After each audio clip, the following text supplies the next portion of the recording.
This is Vanessa Joy, and we are talking about the brand new RF 70-200 lens.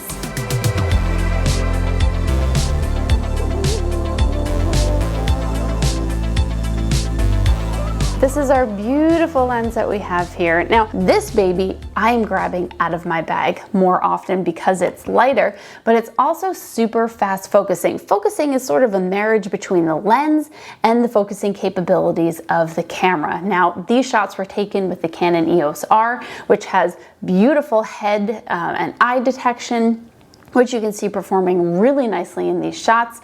We've got great follow focus, great sharp, crisp photos. I do have the EF 70-200 just for a little bit of comparison, but this is not really a which is better video because they're really kind of different. Now, just to be clear, the RF lenses do not adapt to EF mounts. It's a physics thing. It literally cannot happen.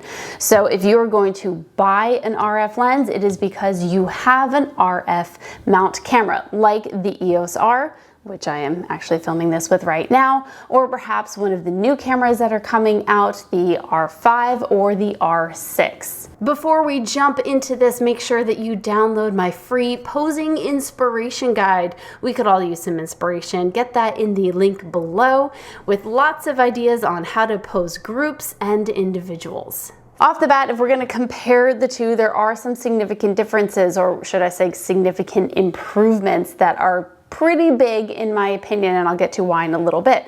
First off, obviously the EF is much bigger because this one right here, as they say, is a grower, not a shower, and it extends and compacts. Now that is something that you can lock so that it's not jiggling around in your bag or accidentally extending, and you don't want that obviously. So nice that it has the lock key.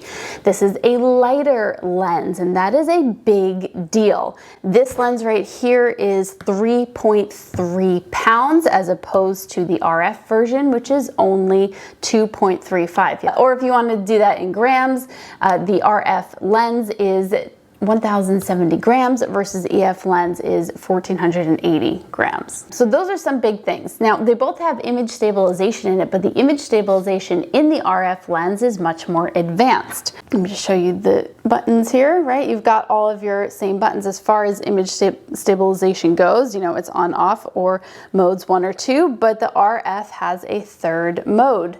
I don't want to get too much into what those modes are because that's a whole nother video. It's important to note that this has 5 stops of stabilization versus 3.5 that the EF lens does. So more stabilization, and then of course you pair that with an R5 or an R6 that has in-body stabilization, and mind blown. So also good to know. Some of the other things to consider, this one is an 8-blade aperture versus the RF is a 9-blade. It's a very small difference, but it's definitely a difference that matters a little bit, at least as much for, you know, the EF 70-200 4.0 lens. They upgraded that lens in the EF mount to have an extra blade when they went from the, I believe, the Mark 1 to the Mark 2 version. So the extra blade, what does that do? It kind of gives like a softer bokeh. You know, if you have a bokeh ball that's kind of like in sharp focus, you'll notice the octagon shape, right? Octagon, if it's an 8-blade. If it's a 9-blade, then you've got 9 sides to it, and no, I don't know what that shape is. But it's going to create a smoother bokeh. Is it going to make a huge difference, or your client's going to notice? Probably not, but it is something to note. They are both 77mm fronts, so you know, some of your same filters and lens caps can fit from one to the other if you are upgrading. Okay.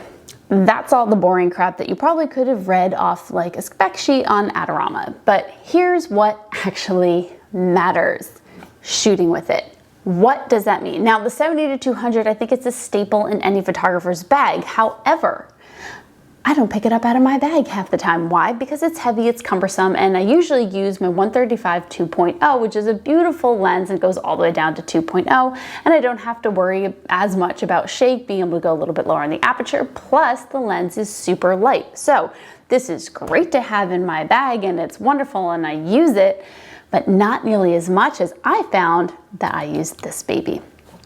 So we've got some shots here. I'm just gonna move this out of the way because now we're past this. We're talking about lenses though. No. No? You want to watch Elmo instead? Yeah. Yeah? Are you sure you don't want to talk about this? Isn't that pretty though? Look, can you say Canon? Canon. Good job. Is it heavy? Heavy? It's heavy? Yeah. Yeah, okay. Well, it's not so light that a baby can hold it, so there's that. Okay, bye. Bye. I was in New York City doing a vlog about everything that's going on, and so I have some cityscapes for you, and all the following images were taken with the new Canon R6. So just so you can see this lens on different types of cameras. So this is my edited version. This is the original, and we have some different pictures here, and you can see all the settings on the right hand side, see how zoomed in I was, see what actual settings I had. And a lot of these have a little bit higher of an aperture. This was at f14, so you get a lot more detail. Let me zoom into this one. So that's a good one to kind of zoom into and just see all the different detail that we get in a photo like this one. These do have my presets on them, so some of them have black and white presets. Usually I don't add film grain, but just so you can get an idea. This one I think has the crazy colorful one on, so you get a lot of saturation that you can see. This was shot at f22 and everything is just like super crisp. And I think I put a little bit of a clarity and texture and bumped that up, and maybe the dehaze a little bit. So this is straight out of camera, just so you can see the difference, mostly just color. This is my gray day preset, so ignore the coloring on there. It's not what we're looking at. I love this guy. Look at this guy. Look at that. Ugh. So that was taken at 200, and then this is zoomed in. There we go. Just a fun, well, not so fun, kind of depressing look at Bethesda Fountain, and there's the straight out of camera right there. All right. Now this is where you can start to see a lot of color. I brought back some of the highlights here, but this is where I was talking about that extra blade. So you can see in the bokeh in the background, let's see if I can zoom into a good one here. I think these on the bottom, there we go. All right, so you can see this is nice and smooth. You're not seeing, I mean, you have to have certain settings to really see that kind of octagon, or I don't know, noctagon, I should look that up, shape, but having the extra blade just makes the bokeh smoother in the background, which you can see is pretty gorgeous here. Lots of good color. Again, that's straight out of camera. That's just editing it with a little bit more color showing up. Same thing there. I don't mind showing you my straight out of cameras. I figure it's helpful for you to kind of see both versus just seeing a final edited version. So I've got a lot of that for you here. And then this is actually Jennifer again. All right, so we can just see, you know, all the focus there. And let's zoom in on, you know, one of these. Not in on her hip. That's one where you can see like her eye. There you go. It's just super, super tack sharp here. This is blurry because I was only at 2.8 focusing on her eye, so looks good. And again, this is with the R6, which has phenomenal autofocus capabilities, and you know, the eye detection, head detection, and all that fun stuff, which you can check out more about the R6 in another video.